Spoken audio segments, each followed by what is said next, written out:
When you ask for something and you get told no, well, that's rejection. And we've all faced it. You ask somebody out and they tell you no, and ouch, that hurts. Or maybe they told you yes and you get married and it's years down the road and then they reject you. Double ouch. Or maybe you get rejected for a promotion at work. Or maybe you're rejected from that inner circle of friends. Or maybe you were ostracized by the cool kids in high school. One way or another, we've all faced rejection. I've got a story for you guys today because in the last 2 years, I have faced 129 written rejections. And y'all, I am not a great person with rejection. I've never considered myself to be good at being rejected. I am proud, I get defensive, I get hurt, I run away, I cry. It's not a good look for me. But these 129 rejections ended up teaching me some really amazing, powerful things. Like, who knew? After those first 20 or 25 rejections, I pretty much checked out. I stopped crying. I stopped being hurt. I was humbled, and I was able to stop and look around and step out of the situation and get perspective. And it was then that I realized rejection might be a good thing, not just for me, but for you too.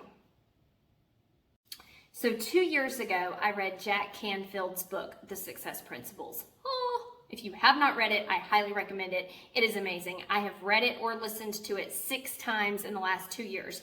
And this book helped me realize my lifelong dream of becoming an author. I'd always wanted to do it. So I was like, gung-ho, let's go for it. I started reading as much as I could and learning as much as I could. I realized that there was only a 1 to 2% chance for an author to get published traditionally. But I was like, oh, I can do this. I'm going after it. Yeah, great. I went all in. And if you guys know me personally, I don't halfway do anything. I jump in with both feet ready to go. I made my vision boards. I was researching agents. I learned everything about them, everything I was supposed to do, how to write my query letter, blah, blah, blah. And I jumped in and went for it. And I kept hearing all of these YouTubers and people say, your first book is gonna be horrible and nobody's gonna want it. Get used to rejection. It's gonna be bad. You'll never make it. And I was like, psh, what do they know? They don't understand what kind of writer I am. I got this. I was so proud. Mistake number 1, I was so proud. So now, as of today, I have written 5 novels in the last 18 months. And a few months after I started querying, all of the replies from the agents started filtering in, saying things like, unfortunately, your project is just not a good fit for us right now, or I couldn't identify with your main character, or my personal favorite, the one that haunts me still at night when I try to sleep. I just couldn't get past the writing.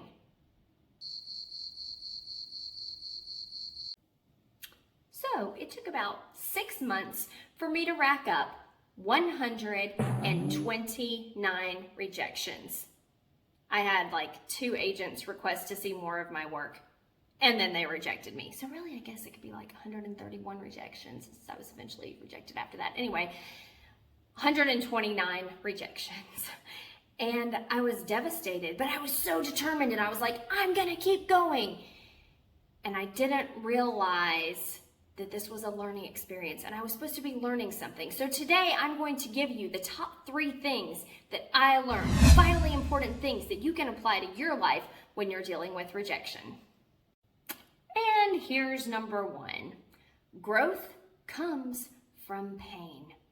We don't grow when we're comfortable. We don't improve. We don't get better. When you have to walk through fire, you meet your better self on the other side. But you have to get to the other side. You can't build muscle when you're laying in bed watching the alarm clock go off. You have to get up and get active and get uncomfortable. There's pain to build muscle. There's pain to learn, and there's pain to grow.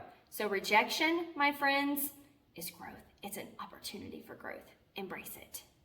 I have a great verse for this. Psalm chapter 147, verse 3 says, He heals the brokenhearted and binds up their wounds.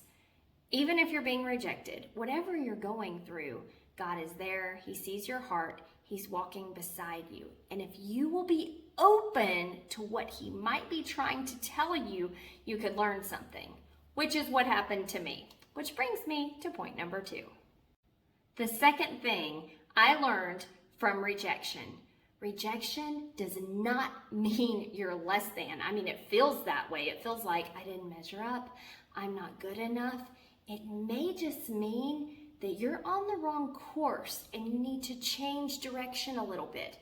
Case in point, have you ever been devastated that someone broke up with you or rejected you, and then like a year later, you're thanking God that it happened? Or maybe 20 years later, 10 years later, at your high school reunion, you're thanking God that they broke up with you.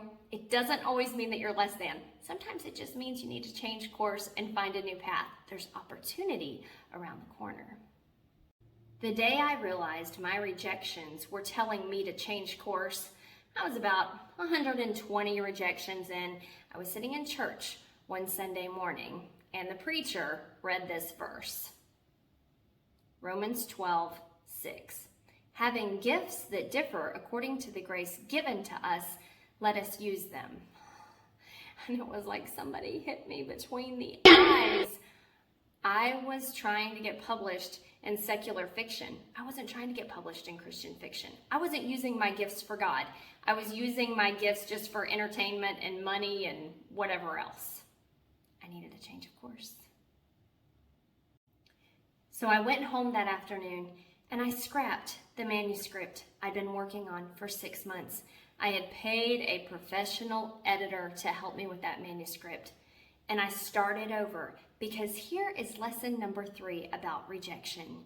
You only get rejected if you're on the field. People in the bleachers don't get rejected. You have to keep playing. You have to keep moving forward. If you're rejected, good for you. It means you're doing something. You're living, not dying. You're pressing forward. I don't believe that God gives us dreams that are too big for us to achieve.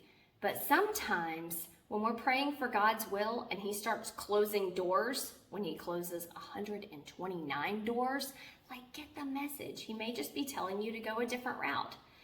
So right now, in the last few months, I've won 4 awards for my books. I have an agent, and my books, 3 of my books, are out on submission right now to be published. Amazing! That is super crazy, amazing. But if I had stopped after the 12th rejection, or if I had been stubborn and not opened my eyes to what God was really showing me, I never would have achieved what I went after. Are you trying to make one of your dreams come true today and you've been rejected? Maybe you're trying to find your soulmate. Maybe you're trying to buy your first house, or have a baby, or overcome like a terminal illness or something. There are so many times that we face rejection and we think God is telling us no, and maybe he's just saying, hey, look over here. I've got something better in store for you. Hang in there. Work through that heartache. I'm here for you. And when you get to the other side of that fire, it's going to be better than anything you could have imagined. If you know someone going through something hard right now, someone who's facing rejection, please, I encourage you to like and share this video, show it to your friends. I would love to have you guys subscribe. Thank you so much for being here, and I'll see you next time.